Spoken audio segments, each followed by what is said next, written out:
if a government would come to you with them describing your technology or your IP in that hearing, if a government were to come to you or approach you, would you be willing to work with them in creating a new system? And would what kind of limits, or would you be able to put limits on that technology?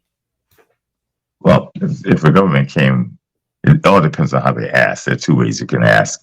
You can say, "Hey, Reggie, we'd like to, retain you to consult on this technology," or they could say, "Hey, Reggie, you owe me back taxes." There are two types of requests. One is much less of a request than the other one, if you understand what I mean. One's with a carrot and one's with a stick, kind of thing. It's one of the old Godfather requests, the offer that you can't refuse. But I'm being funny, by the way. Just I understand. To all the governments in the world, don't take it personally. It's a joke. Yeah. So but I would, gladly assist if I can. Because I want the technology to be spread wide and far, which I believe it is, and very quickly. I'd also like it to be implemented in a way that sticks with the original, I don't call it dream, but the original mandate, if possible. Now, we all know that governments thrive off of centralized control. That's what a government is.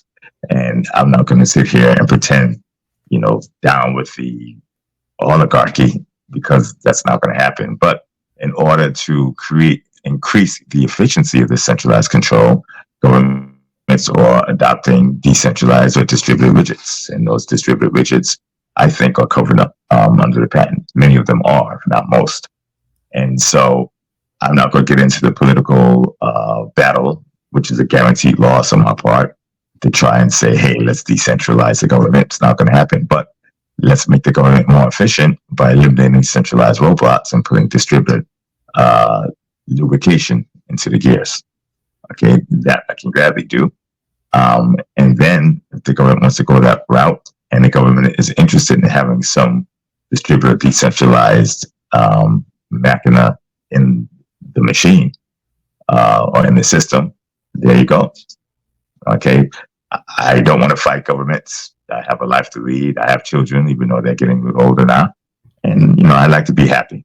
But there's a happy middle ground for people who want privacy, want some sovereign control over their lives. It's a mindset. Just exercise it. Oftentimes you voluntarily give up your privacy, your control, your sovereign self, because you want to approach, and not you, of course, Lisa, you want to approach the path of ignorance or of ease of use. Yeah. So, instead of dealing with your own private key, you want to outsource it to somebody else. Well, you just outsource your freedom. Outsourced freedom is not freedom by definition. Okay. You outsource your privacy, by definition, it is no longer privacy. If you don't have it, it's not yours. Just keep that in mind.